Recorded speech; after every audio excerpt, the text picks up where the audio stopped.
Sunday School teacher, I'm glad that you've joined us for our time of study as we wrap up our sessions on Awake, dealing with spiritual renewal and revival. I hope that these past 6 weeks have been beneficial in your class, that your members are now experiencing spiritual renewal and revival is taking place in your church, and spiritual awakening is taking place in your community. That's my prayer. But we look at this last lesson today, August 23rd. The title of the lesson is Return to the Task. And I guess a good way to think about it is staying on task. The point of the lesson that we're going to be looking at is that a revitalized church spreads the gospel. And I think this is emphasizing that fact that if we're going to be a church that is awakened, that is experiencing spiritual renewal, the way that we continue that is by spreading the gospel. So we're going to be in Acts chapter 13. So let me encourage you to get your Bible and turn to Acts chapter 13. We'll look at a couple of verses there at the beginning of the chapter, and then a few toward the end, verses 1 through 3, and then verses 44 through 52.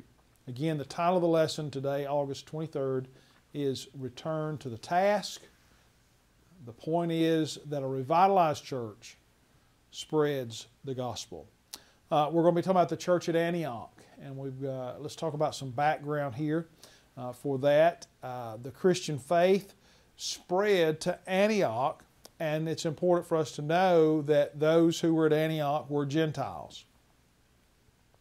The Jewish Christians back in Jerusalem said it doesn't work that way.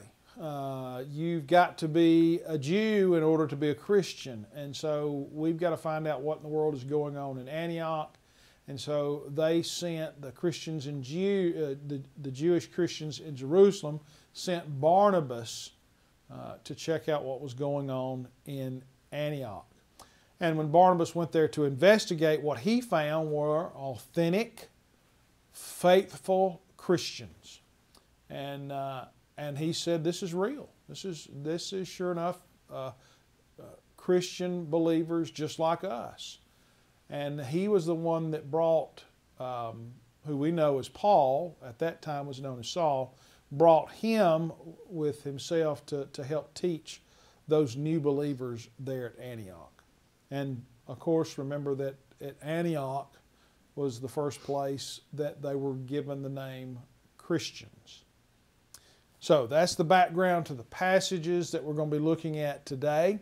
We need to be reminded that churches that are experiencing spiritual renewal place their greatest priority on evangelism and missions. Another way to think about it is a church that has experienced